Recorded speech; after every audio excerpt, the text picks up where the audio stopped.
Hello everyone and welcome to my review of the MAD campaign for the Apache in DCS World. So I've just got off the back of playing through this on my channel, completed the whole campaign, and just want to give my little thoughts here. So the setting of this campaign is that it is set in the MAD timeline, where there is this large conflict in Iran that spills over, and in this Apache version we play as Apache pilots who are working for the United Arab Emirates in the slowly growing war against Iran. It's designed so you can play most of the missions either as the pilot or as the co-pilot gunner, or both. They both work quite well, and I flipped between them during the campaign, so you do have that option there. Now, when this campaign works well, it works really well. The really good missions on this campaign are really good, really fun and varied and interesting. But that's kind of the issue, that there aren't a lot of missions in this that are described as good. The majority of missions in this just are bad. So many of the missions involve extended flight times over nothing. Very boring flights, as in a half-hour flight over water is featured in about half of the missions, very often with a half-hour flight over water on the way back. Normally flying in a perfectly straight line, so there's nothing interesting going on there. A lot of times these missions don't actually have anything going on in them. You just fly to a location and then fly back. No weapons employment, no challenges. The ones that do have challenges, very often they're just simple things like landing the helicopter. Now, don't get me wrong, I enjoy low-level helicopter flying when it is interesting.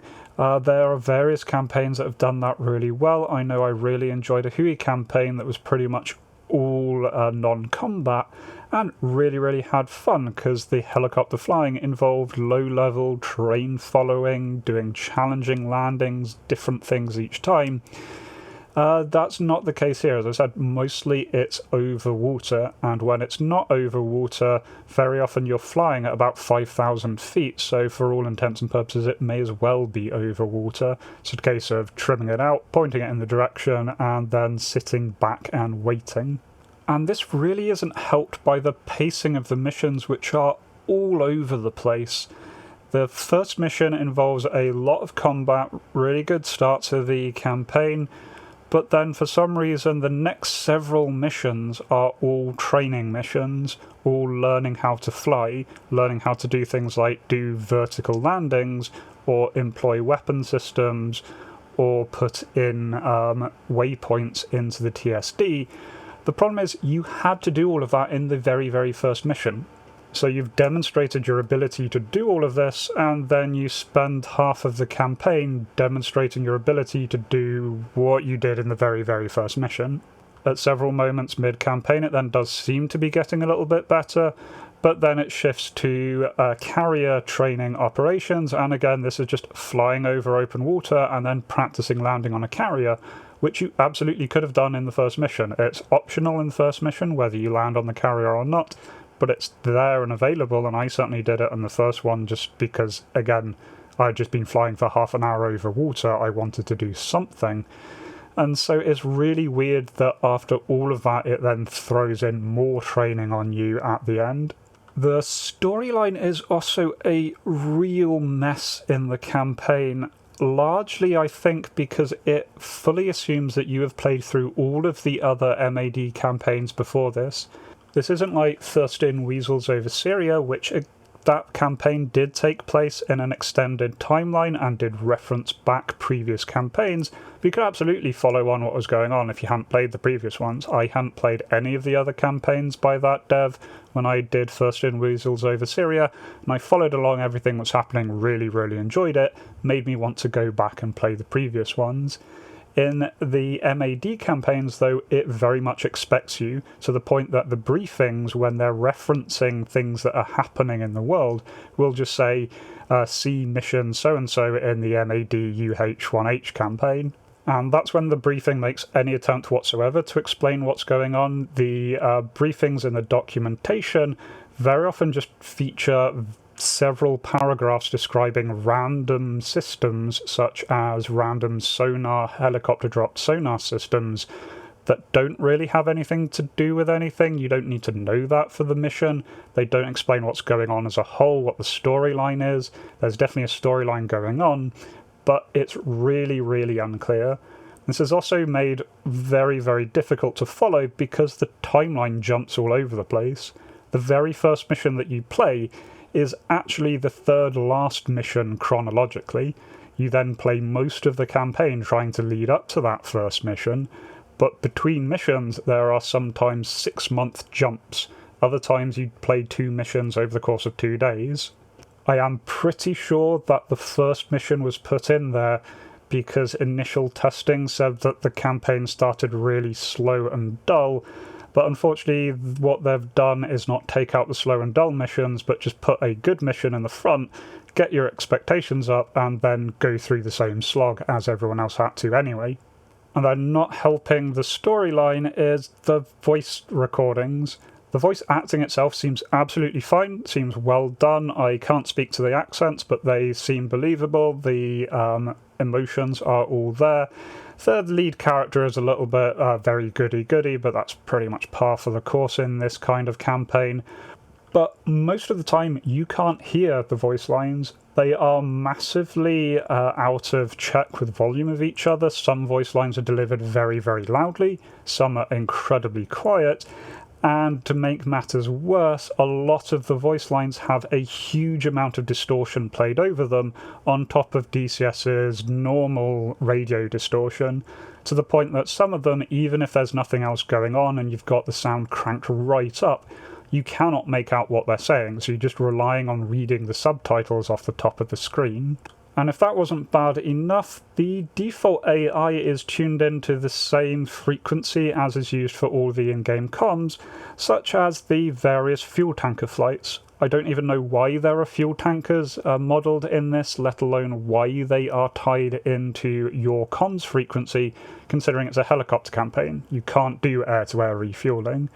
But very, very routinely on almost every mission, as soon as any voice line starts, you immediately get Texaco piping in with what they're doing at that moment, talking over most of the lines and pretty much blurring out anything. There are multiple times during the campaign where I had to pause, go into the message history to see what orders I had just been given, because it was really, really unclear. And any sense of getting any progress to the story during the mission was largely lost because of this. And then the final thing that I just wanted to bring up with this one that really irritated me multiple times, judging by what I can see, the campaign was released before radar-guided Hellfires were available for the Apache.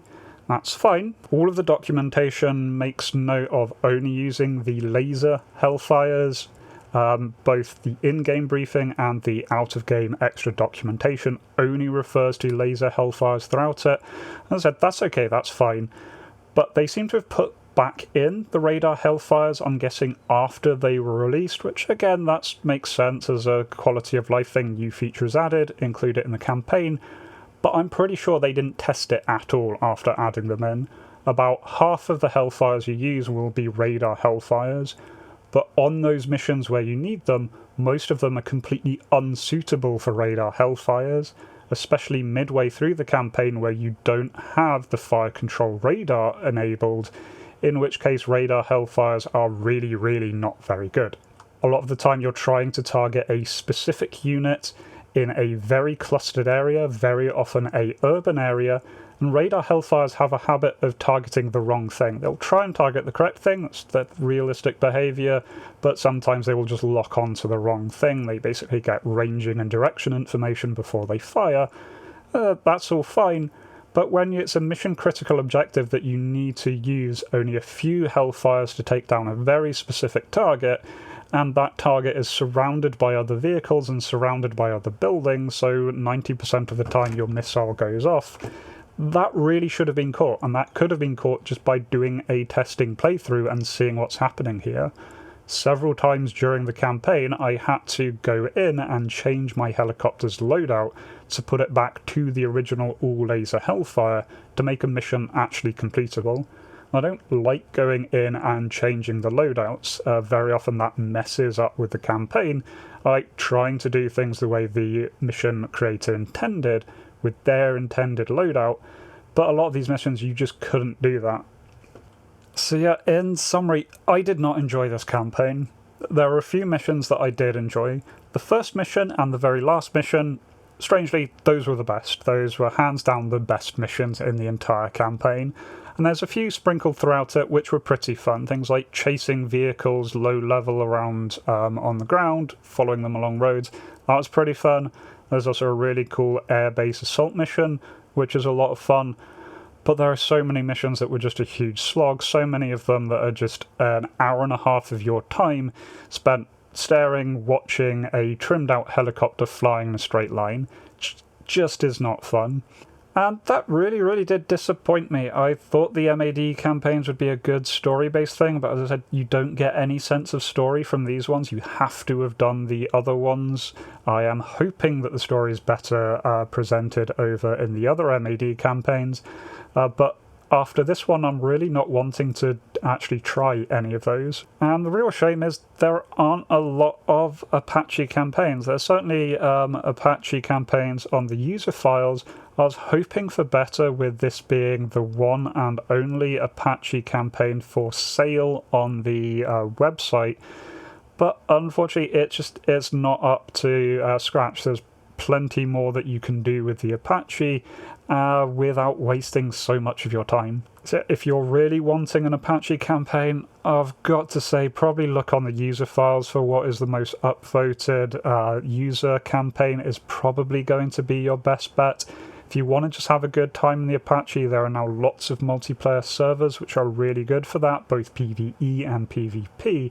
You're probably going to have a huge amount more fun doing that than having to slog through this campaign. And even in terms of just learning the systems, I wouldn't recommend this one.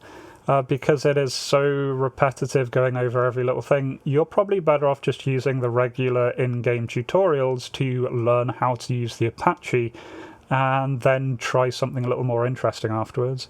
So yeah, unfortunately this one is not recommended by me at all. I cannot recommend you buy this one, cannot recommend you pick it up. There's a couple missions that I can see myself going back over, but there's just too much in there that is just completely unnecessary within the campaign. So yeah, unfortunately that one is not a particularly good one, so do let me know what you thought down below. If you have different thoughts on this campaign, you think I'm being unfair on this, yeah, let me know down below. But we will be starting a brand new campaign next week. I'll probably be making the announcement in my community tab soon. That should be finishing pretty much as this video comes out. So hopefully then we'll get something a little more interesting with a little more actual action taking place. Anyway, I hope to catch you for that one, and until then, remember to be kind to yourselves and everyone else. Cheers.